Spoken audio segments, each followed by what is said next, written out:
Hello everyone, welcome to law learning school. आज के video में हम बात करेंगे सेल ऑफ गुड्स एक्ट 1930 के बारे में। इससे पहले मैंने दो लेक्चर जो है वो अपलोड किए हैं सेल ऑफ गुड्स एक्ट के, जिसमें मैंने हिस्टोरिकल पार्ट और इंट्रोडक्शन और डेफिनेशन पार्ट को पूरा कंप्लीट कवर किया है। इसी के साथ आज की हम पार्ट थर्ड में क्या पढ़ेंगे, जर्नल प्रोविजन पढ़ेंगे, सेक्शन 4 और 5, सब्जेक्ट मैटर जिसमें सेक्शन 6, 7 और 8 के बारे में पढ़ेंगे, और प्राइस के बारे में जो कि बात करता है सेक्शन 9 और 10। मीन ये तीनों ही पार्ट हम आज की वीडियो में कवर करेंगे, ठीक है। और इसी के साथ फॉर्मेशन ऑफ कॉन्ट्रैक्ट में क्या आता है, कंडीशन और वारंटी आता है। सेक्शन 11 से लेकर 17 तक इसको हम आगे आने वाली वीडियो में कवर करेंगे, ठीक है।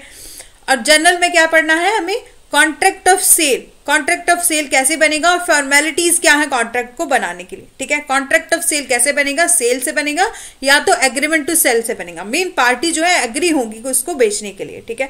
और सब्जेक्ट मैटर क्या है, सब्जेक्ट मैटर क्या होना चाहिए, ऑलवेज गुड्स होना चाहिए, नॉट मनी और एक्शनेबल क्लेम। मीन गुड्स में इंक्लूड नहीं होता मनी और एक्शनेबल क्लेम, ठीक है। एग्जिस्टिंग और फ्यूचर गुड्स के बारे में पढ़ेंगे, जो कि मैंने पहले डेफिनेशन पार्ट में भी उसको कवर किया है कि एग्जिस्टिंग गुड्स क्या होती हैं, फ्यूचर गुड्स क्या होती हैं, ठीक है। फिर बात करेंगे goods perishing before making of a contract and goods perishing before sale but after agreement to cell, ठीक है। इसी के साथ प्राइस में बात करेंगे, प्राइस क्या होता है, असर्टेनमेंट ऑफ प्राइस होता है और agreement to sale of valuation होता है, ठीक है। अब बात करते हैं इसके जर्नल प्रोविजन के बारे में, जो कि बात करता है सेक्शन 4 और 5, ठीक है। जो हमारा सेक्शन 4 सब क्लॉज 1 है of sale of goods act का, जिसमें डिफाइन किया है the term contract of sale, कि कॉन्ट्रैक्ट ऑफ सेल होता क्या है। तो बोला है एक ऐसा contract, a contract of sale of a goods is a contract where the seller क्या होता है, ट्रांसफर करता है और एग्री होता है ट्रांसफर ऑफ प्रॉपर्टी के लिए, ठीक है, in goods to the buyer. Mean जहां पर एक पार्टी, एक सेलर हो गया ए और एक हो गया बी, यहां पर एक पार्टी क्या करती है, वो किसी भी गुड्स को बेचने के लिए बेचती है, मतलब ट्रांसफर करती है और एग्री होती है ट्रांसफर करने के लिए फ्यूचर के टाइम, ठीक है, किसी भी पर्टिकुलर प्राइस पर। जैसे कि यहाँ ए पार्टी ने बी को क्या बोला कि मेरे को ये चीज, कोई पर्टिकुलर गुड्स जो है, एग्जाम्पल ले लेते हैं, जैसे एक बी पर्सन क्या किया, ए पर्सन की शॉप में गया, इसकी इलेक्ट्रॉनिक की एक शॉप है, ठीक है। वहां पर उसने बोला कि मेरे को ये टीवी खरीदना है, तो उसने उसी टाइम क्या किया, पैसे निकाल के दिए, इसने इसको टीवी जो है वो ट्रांसफर कर दिया, तो ये भी सेल हुई। और दूसरा, इसने बोला कि मेरे को अगले मंथ में जाके टीवी खरीदना है, तो उसने बोला कि ठीक है, आप क्या कर लेना कि नेक्स्ट मंथ आके मेरे से गुड्स जो है वो ले लेना और पैसे जो है ट्रांसफर कर देना, ठीक है। तो ये भी क्या हुई, कॉन्ट्रैक्ट ऑफ सेल हुआ। मीन जहां पर पर्सन क्या होता है, एग्री होता है किसी चीज को ट्रांसफर करने के लिए, सेलर जो होता है वो ट्रांसफर करने के लिए एग्री होता है और किसी पर्टिकुलर टाइम में ट्रांसफर करता है। मीन ट्रांसफर और agree to transfer to the property of in a goods to the buyer. Mean seller जो है वो बायर को या तो ट्रांसफर करता है गुड्स और एग्री होता है ट्रांसफर करने के लिए, ठीक है। यही है सेक्शन 4 सब क्लॉज 1 में। नेक्स्ट है एसेंशियल क्या है कॉन्ट्रैक्ट ऑफ सेल की। मीन ये कॉन्ट्रैक्ट ऑफ सेल हो गया, तो इसके एसेंशियल क्या क्या है। सबसे पहले तो बोला कि एटलीस्ट 2 पार्टीज होनी चाहिए। जब 2 पार्टीज होंगी तभी तो उनके बीच में कॉन्ट्रैक्ट ऑफ सेल होगा, है ना। और इसीलिए पहले तो बोला कॉन्ट्रैक्ट एटलीस्ट 2 पार्टीज होनी चाहिए। दूसरा बोला कि सब्जेक्ट मैटर क्या होना चाहिए, गुड्स होना चाहिए। मीन सब्जेक्ट मैटर क्या है, गुड्स है। मीन गुड्स की ट्रांसफर होनी चाहिए, इमूवेबल प्रॉपर्टी की मूवेबल प्रॉपर्टी की ट्रांसफर होती है। इमूवेबल प्रॉपर्टी का लिए हम जाते हैं टीपीए में, ठीक है। यहां पर हम सब बोला है सब्जेक्ट मैटर क्या होना चाहिए, कॉन्ट्रैक्ट ऑफ सेल का गुड्स होनी चाहिए। तीसरा बोला है कि गुड्स ट्रांसफर होनी चाहिए किस के बदले में, प्राइस के बदले में। जैसे ए और बी ने, जैसे एग्जांपल मैं दे देती हूँ कि एक पार्टी है, यहाँ पर ए और बी 2 पार्टीज हैं। एक ए ने बोला कि मेरे को आपकी घड़ी बहुत अच्छी लगी है, आप क्या करो कि मैं आपको घड़ी दे, मतलब आप मेरे को घड़ी दे दो और मैं पर्टिकुलर गुड्स आपको ट्रांसफर कर दूंगा। तो वो कॉन्ट्रैक्ट ऑफ सेल नहीं हुआ, ये तो बार्टर सिस्टम आ गया ना। इसलिए हमें इस कॉन्ट्रैक्ट ऑफ सेल बनाने के लिए क्या करना पड़ेगा, प्राइस होना चाहिए, मतलब एक पार्टी ने उस पर्टिकुलर गुड को खरीदा तो उसके बदले में उसे कुछ सम ऑफ मनी कंसिडरेशन जो है वो होनी चाहिए, मतलब प्राइस होना चाहिए। और फोर्थ बात की है transfer of property in a goods, मतलब ट्रांसफर होनी चाहिए प्रॉपर्टी, मतलब ओनरशिप ट्रांसफर होनी चाहिए एक पार्टी को दूसरी पार्टी से, ठीक है। और तीसरा फिफ्थ बोला एब्सोल्यूट और कंडीशनल भी हो सकती है। मीन एब्सोल्यूट यदि उसी टाइम जो है जैसे ट्रांसफर कर दी, कोई बिना किसी कंडीशन से एक पार्टी गई शॉप में और अपनी गुड्स को खरीद के ले आए, ठीक है, तो वो होगी एब्सोल्यूट। और कंडीशनल होगी कि सेलर ने बोला कि आप ये वाली कंडीशन फुलफिल करोगे तभी मैं आपको ये जो गुड्स है वो बेचूंगा, यहाँ होगी कंडीशनल। फॉर एग्जाम्पल के लिए अब हम फ्यूचर गुड्स के बारे में बात कर लेते हैं। तो आप एक फार्मर के पास गए, उसकी गन्ने की बहुत ज्यादा अच्छी खेती है, ठीक है, और आपने उसको बोला कि मेरे को गन्ना जो है, जब आपका गन्ना तैयार हो जाएगा तो आप क्या करना, मेरे को 50 kg जो है वो गन्ना दे देना, ठीक है।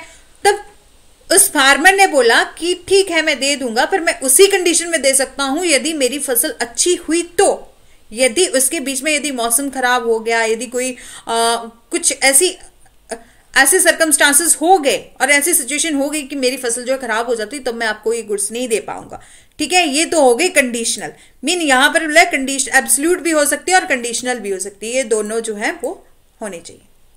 और सिक्स्थ बात की है all other essential element of a valid contract, जो भी वैलिड कॉन्ट्रैक्ट को बनाने के लिए जो एसेंशियल है वो होने चाहिए। वैलिड कॉन्ट्रैक्ट को बनाने के क्या एसेंशियल है, एक तो बोला टू और मोर पार्टीज होनी चाहिए, दूसरा बोला मेजर होनी चाहिए, साउंड माइंड होनी चाहिए, वही जो एसेंशियल एलिमेंट है वो यहाँ भी फुलफिल होते हैं, ठीक है।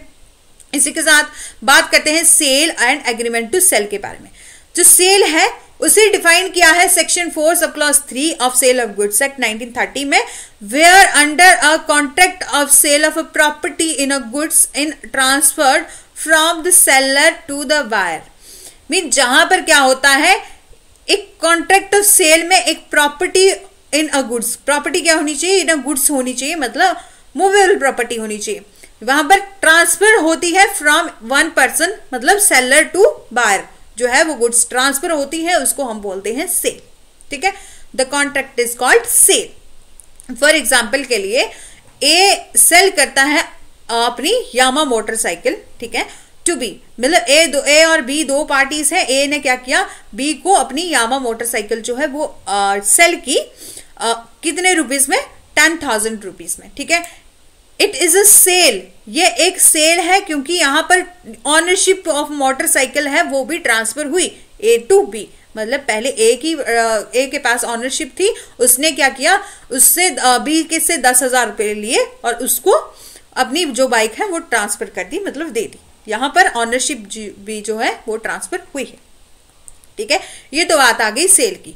अब हम देख लेते हैं कि एग्रीमेंट टू सेल में क्या है। तो एग्रीमेंट टू सेल जो है वो डिफाइन किया है सेक्शन 4 सब क्लॉज 3 में of the sale of goods act 1930 as where under a contract of sale, बोले where under the contract of sale the transfer of property जो है in the goods is to take place at the future time, जहां पर क्या होता है, transfer of property होती है एट फ्यूचर टाइम में होती है।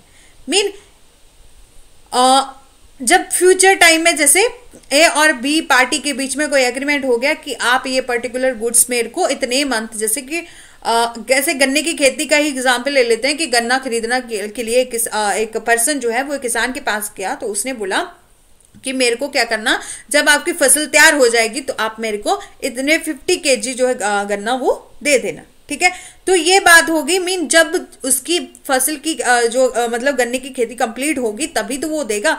एक हो सकता है जैसे एक पर्टिकुलर टाइम होता है, जैसे गन्ने का भी अपना जैसे अलग अलग, जैसे गेहूं इस मंथ में तैयार होती है, मक्की इस मंथ में तैयार होती है, इसी प्रकार गन्ने का भी कोई पर्टिकुलर टाइम होगा। फिर जब उसकी फसल तैयार हो जाएगी तब वो अपनी उस फसल को ट्रांसफर करेगा, गन्ने को ट्रांसफर करेगा। इसीलिए यहाँ बोला है एग्रीमेंट टू सेल के बारे में बोला है कि एग्रीमेंट टू सेल क्या होता है, जहां पर प्रॉपर्टी क्या है, फ्यूचर टाइम में जो है वो ट्रांसफर होती है।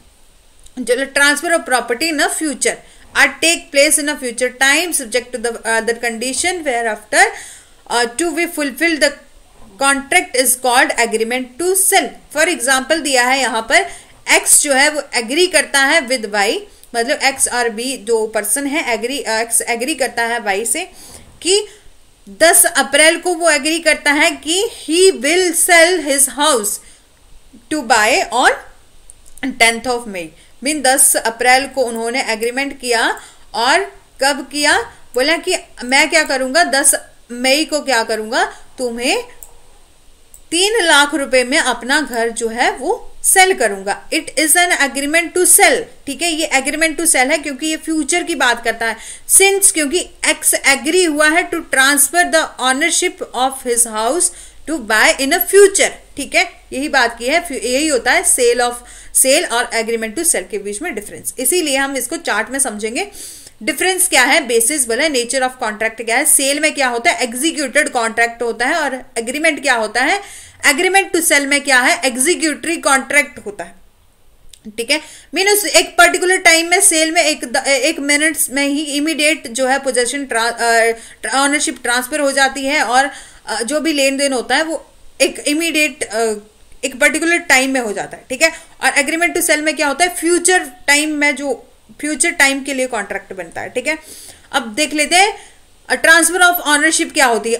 बोले सेल में क्या होता है, give to the buyer absolute ownership of goods. बोले सेल में इमीडिएट और एब्सोल्यूट ऑनरशिप जो है वो मिल जाती है। और एग्रीमेंट टू सेल में क्या है, buyer only the right against a particular individual. Mean buyer को एक पर्टिकुलर इंडिविजुअल के प्रति जो है राइट मिलता है, मतलब उसको फ्यूचर टाइम के लिए राइट मिलता है। ये बात करता है बोले कि सेल बात करता है राइट इन रेम के लिए, और राइट इन पर्सोनम की बात करता है हमारा एग्रीमेंट टू सेल, ठीक है। मीन उस पर्सन को किसी पर्टिकुलर पर्सन के लिए राइट मिलता है, मतलब आप उसको बोल सकते हो कि आपने मेरे को एग्रीमेंट टू सेल किया था, और ये इतना टाइम हो गया, जैसे 2 महीने जो है वो होने वाले हैं, आपने मेरे से एग्रीमेंट किया था कि ये 2 महीने जो है कंप्लीट हो जाएंगे तो मैं आपको ये गुड्स वो दे दूंगा, सेल कर दूंगा, ठीक है। इसी के साथ और रेमेडी क्या मिल सकती है, बोले इन सेल के केस में in case of breach of seller can only sue कर सकता है प्राइस के लिए, और एग्रीमेंट टू सेल के केस में क्या है, ब्रीच ऑफ सेलर जो है can only sue for damages. यहाँ डैमेजेस क्लेम कर सकते हैं, यहाँ जो प्राइस जो है उसके लिए क्लेम किया जा सकता है, ठीक है। और एक केस है हंसा नॉट, इन द केस ऑफ हंसा नॉट, जिसमें फैक्ट क्या थे, एक रिटन कॉन्ट्रैक्ट हुआ टू सेल फ्रूट, सेल करने के लिए फ्रूट पैम्पलेट को, and contain the express stipulation shipment to be made in a good condition. यहाँ ए और मतलब दोनों पार्टीज के बीच में कॉन्ट्रैक्ट हुआ था कि आप क्या कर देना, फ्रूट्स की अच्छी कंडीशन में, एक गुड कंडीशन में शिपमेंट कर देना, ठीक है। और हुआ क्या, in the fact some of the goods जो है वो अच्छी कंडीशन में नहीं पहुंचे। मतलब जैसे इन दोनों पार्टीज के बीच में क्या हुआ था, एक एग्रीमेंट हुआ था कि आप क्या कर देना, गुड्स को अच्छी तरीके से शिपमेंट करवा देना, ठीक है। और बाद में क्या हुआ, जब उसके पास गुड्स वो पहुंची तो वो अच्छी कंडीशन में नहीं थी, इतनी भी बुरी नहीं थी लेकिन कुछ अच्छी नहीं थी। यदि उसको रीसेल करना होता उस गुड्स को, तो वो उसका जो है अच्छा दाम नहीं मिलता था, जितनी भी उसने खरीदी थी उतना, उससे बहुत ज्यादा लॉस उसको होना था, ठीक है। यहाँ हुआ क्या, फिर उस पर्सन ने उस गुड्स जो है वो चेक करी, तो उसने केस कर दिया कि यहाँ तो क्या गया है मेरे साथ जो है कि मेरे एग्रीमेंट की उसने ब्रीच की है, ठीक है। तो यहाँ पर क्वेश्चन क्या राइज हुआ, firstly was a whether there is a breach of condition, क्या ये कंडीशन जो एग्रीमेंट टू सेल के लिए कंडीशन करी थी क्या इसकी ब्रीच है। और सेकेंडली बोला whether the buyer is entitled to repudiate the contract और रिजेक्ट द गुड्स, क्या बायर क्या कर सकता है, उस फ्रूट्स के का जितना कॉन्ट्रैक्ट हुआ क्या उसको वापस भेज सकता है या रिजेक्ट कर सकता है अपने जो भी कॉन्ट्रैक्ट किया है। तो it was held that the case where there is a no breach of condition, मतलब इसमें कोर्ट ने हेल्ड किया कि यहाँ कोई ब्रीच ऑफ कंडीशन नहीं हुई है, क्योंकि buyer was only entitled to repudiate the contract and reject the goods. जो बायर है वो इंटाइटल नहीं है रेपुडिएट करने के लिए उस कॉन्ट्रैक्ट को और रिजेक्ट करने के लिए उस गुड्स को, और but buyer is entitled to damages, but buyer जो है वो डैमेजेस के लिए क्लेम कर सकता है। रीजन क्या था, reason behind the judgment was the seller was not a breach of implied condition, क्योंकि यहाँ पर सेलर ने कोई भी इम्प्लाइड कंडीशन की ब्रीच नहीं की है, क्योंकि as a fitness of merchantable quality, क्योंकि the express stipulation of the contract was not in a condition was not a condition and the seller breach of it had not been serious enough to go to the roots of the contract। Mean यहाँ पर उसने उस person को ये नहीं बोला था कि आप गुड्स को अच्छी तरह से पैक करवा देना, अच्छी क्वालिटी की गुड्स देना, उसने बोला था कि आप अच्छी तरीके से शिपमेंट करवा देना, ठीक है। उसने ये नहीं बोला था कि आप देख लेना कि जो फ्रूट्स हैं वो अच्छे हैं, अच्छी क्वालिटी के हैं, उसी तरीके से आप क्या करना, उसको शिपमेंट करवाना। आप गुड्स अपने फ्रूट्स की क्वालिटी चेक करनी है। आपने उस कंडीशन में ये नहीं लिखा था, आपने सिर्फ ये बोला था कि उसकी अच्छी तरीके से शिपमेंट करवा देना, ठीक है। यहाँ पर जो है उस सेलर ने कोई breach of condition of goods contract नहीं की है, इसलिए जो बायर है वो इंटाइटल है डैमेजेस क्लेम करने के लिए, बट बायर जो इंटाइटल नहीं है उस कॉन्ट्रैक्ट को रिजेक्ट करने के लिए और रेपुडिएट करने के लिए, ठीक है। यही था इस केस में। और नेक्स्ट है रॉलैंड वर्सेस डेविल। इस केस में हुआ क्या था कि रॉलैंड एक मोटरसाइकिल खरीदता है फ्रॉम डेविल से, ठीक है, और यूज करता है 4 मंथ तक, और डेविल जो है फिर बाद में उसको डेविल को हैड नो जो रॉलैंड है उसको वो जो गुड्स जो मोटरसाइकिल उसने खरीदा होता है वो डेविल को उसे वो उसको ट्रू ऑनर को ट्रांसफर करना पड़ता है, क्योंकि डेविल ने क्या किया होता है, उसके पास रियल में एक्चुअली में टाइटल ही नहीं होता है उस कार का, मतलब उस व्हीकल का टाइटल नहीं होता है।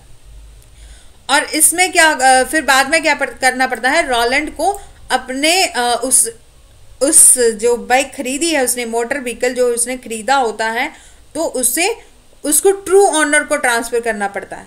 तो यहाँ पर जो रॉलैंड है वो क्या करता है, स्यू करता है to recover the total purchase price for and he had paid to devil, ठीक है।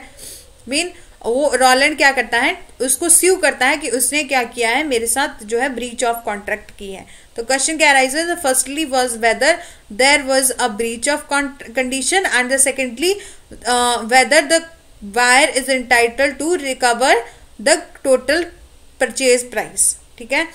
However, it was held that court ने हेल्ड किया इस केस में there is a breach of implied condition, क्योंकि यहाँ पर ब्रीच हुई है implied condition की, क्योंकि उसके पास ऑनरशिप ही नहीं थी, टाइटल ही नहीं था, तो वो आगे किसी और के साथ जो एग्रीमेंट टू सेल कैसे कर सकता था। बोला which the sale and agreement to sell was based therefore the buyer is entitled to recover the purchase price to full or notwithstanding that he had used to car and for the 4 month, ठीक है।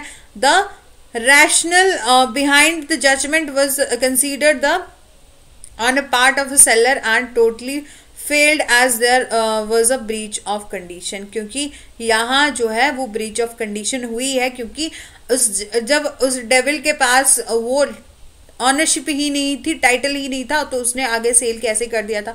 तो इस case में क्या है, जो devil है वो उसको डैमेजेस देने के लिए लाइबल है, ठीक है। और sale and distinguished from the other similar contract. अब हम देखेंगे सेल एंड हायर परचेज में क्या डिफरेंस होता है। तो हायर परचेज कॉन्ट्रैक्ट जो है डेवलप हुआ है हमारी मॉडर्न कमर्शियल ट्रांजैक्शन में। आजकल के टाइम में जैसे हम क्या करते हैं, बहुत ज़्यादा जैसे कि फॉर एग्जांपल कि हमें एप्पल का मोबाइल लेना है, ठीक है। तो यदि जैसे उसकी जो प्राइस है 1 लाख रुपीज़ है, तो हम क्या कर सकते हैं, उस फ़ोन को खरीदने के लिए हम जो EMI होती है उसमें पे कर सकते हैं, मतलब इंस्टॉलमेंट में उसकी पेमेंट कर सकते हैं। जब हमारी इंस्टॉलमेंट जो है वो कंप्लीट हो जाती है और लास्ट इंस्टॉलमेंट होती है, तब हमें वो गुड्स जो है वो ट्रांसफ़र हो जाती है, ठीक है। ऐसे ऐसे आजकल के ऑनलाइन ट्रांजैक्शन के टाइम में जैसे हम शॉपिंग करते हैं ऑनलाइन ट्रांजैक्शन की, और EMI का टाइम है, इसी प्रकार बोला है जो hire purchaser of purchase contract क्या है, development of modern commercial transaction. Here the owner of a goods deliver the goods to the person who agree to pay. Stipulation और पीरियोडिकल पेमेंट होती है एज अ हायर चार्ज। इसी के लिए हम difference देखते हैं सेल एंड हायर परचेज के बीच में। Property in a goods is transfer to the buyer immediately. मतलब सेल के केस में क्या होता है, जो गुड्स ऑफ प्रॉपर्टी होती है, प्रॉपर्टी ऑफ गुड्स होती है, वो इमीडिएटली ट्रांसफर हो जाती है। और हायर परचेज के टाइम में क्या होता है, पेमेंट होती रहती है। मतलब इंस्टॉलमेंट में पर्सन क्या करता है, अपनी जो पेमेंट करता रहता है, और जब लास्ट हमारी इंस्टॉलमेंट होती है उसी के टाइम जो है उसको गुड्स जो है वो ट्रांसफर होती है। ठीक है। पोजीशन क्या है, बायर क्या, मतलब the position of the buyer is that of a good and the position of the hire is that the bailey till he pay the last installment। Mean जब वो लास्ट इंस्टॉलमेंट में अपनी पे करता है उसी प्रकार जो है उसी के टाइम उसे गुड्स जो है वो ट्रांसफर होती है। Termination, the buyer can not terminate the contract. मीन जो बायर है वो एक बार गुड्स ले ली तो वो दोबारा से टर्मिनेट नहीं कर सकता उस कॉन्ट्रैक्ट को, और बाउंड होता है, bound to pay the price of goods. यदि टर्मिनेट हो जाए तो वो बाउंड होता है प्राइस को पे करने के लिए उस गुड्स को। और हायर के केस में क्या होता है, हायर और परचेज के केस में टर्मिनेट कर सकता है वो किसी भी टाइम अपनी उस returning the goods of its owner without any liability to pay the remaining instalment. ठीक है। अब सेल और जो बेलमेंट में क्या डिफरेंस है, तो बेलमेंट क्या है, is a delivery of a goods. Bailment क्या है, एक डिलीवरी ऑफ गुड्स है for the some specific purpose under a contract on the condition that the some goods are to be return to the bailor और are to be disposed of according to the direction. Mean जैसे bailor का example हम लेते हैं, for example के लिए हम Taylor के पास जाते हैं, हम अपना जो ड्रेस सिलवाने के लिए क्या करते हैं, टेलर के पास जाते हैं, तो हम वहां उसको वो ड्रेस का कपड़ा लेके जाते हैं, आगे उसके पास सिलने के लिए देते हैं, तो हम उसको कुछ कंडीशंस बताते हैं कि आप इस प्रकार नहीं, इस प्रकार जो है इस तरह की आप मेरे को ड्रेस बनवा के देना। तो वो ट्रांसफर होता है, उस गुड्स का पोजीशन जो ट्रांसफर होता है वो किसी पर्टिकुलर पर्पस के लिए, स्पेसिफिक पर्पस के लिए जो है वो उस गुड्स का जो पोजीशन है वो ट्रांसफर होता है। ठीक है। और जब जैसे कि हमारा टेलर जो है जब ड्रेस तैयार कर देता है तो उसको उसके जितने भी मतलब उसके चार्जेस बनते हैं उसको दे दिए जाते हैं, और अपनी गुड्स को हम उस कपड़े को हम ले आते हैं। ऐसा तो नहीं करते कि जैसे हमने अपनी ड्रेस सिलवाने के लिए सूट जो है वो दिया है और हम किसी और के सूट को लेके चले आए। हम किसी सर्टेन पर्पस के लिए उस टेलर के पास जाते हैं और उसको अपना गुड्स जो है वो ट्रांसफर करते हैं, और बाद में जब हमारा पर्पस जो है वो कंप्लीट हो जाता है तो हम उसको उससे वो ले आते हैं और उसको जितने चार्जेस उसके बनते हैं उसको उतने दे देते हैं। ठीक है। Bailor are to be the disposed of the according to the direction of bailor. For example के लिए आप जैसे कि ए एक पर्सन है और बी एक पर्सन है, ये दो पर्सन है, और ए क्या करता है, जैसे ए क्या करता है, फॉर एग्जाम्पल के लिए ए आप पर्सन है और दो है जो बी पर्सन है वो है एक ज्वेलर। आपने क्या किया, अपनी गोल्ड की चेन को लेकर गए इसके पास और आपने इसको बोला कि आप इसको एक जैसे ये थोड़ी पुरानी होगी, आप इसको क्या करना, कलर कर देना, मतलब एक न्यू बनवा देना, इसी को ही मतलब इसकी रिपेयर कर देना। ठीक है। और जब ये रिपेयर कर देगा तो हम क्या करेंगे, ऐसे गुड्स ले लेंगे और उसके जितने चार्जेस बनते हैं वो उसको दे देंगे। और ऐसा तो नहीं कर सकते कि हम अपनी जो चेन है वो उसके पास दे देते हैं और उससे कोई और ही नहीं ले आएंगे, तो वो नहीं होगा, तो वो बेलर में नहीं आएगा। बेलर और बेली का रिलेशन यही बोलता है कि अपनी गुड्स को किसी सर्टेन पर्पस के लिए ट्रांसफर करना और बाद में उसी गुड्स को है वो लेके आना। ठीक है। इसी के साथ हम नेक्स्ट ये फॉर्मेलिटी ऑफ कॉन्ट्रैक्ट को हम नेक्स्ट क्लास में डिस्कस करेंगे। और यदि आपको वीडियो अच्छी लगी है then do like share and subscribe. और इसी के साथ मैं आपको बताती चलूँ कि मेरे ही यूट्यूब चैनल में जैसे ये लॉ लर्निंग स्कूल एक चैनल है, उसमें मैंने सब्जेक्ट वाइज और प्लेलिस्ट बनाई है, आप इसको जाके देख सकते हैं। और यदि आपको वीडियो अच्छी लगी है, thanks for watching, do like share and subscribe, press the bell icon for further notification.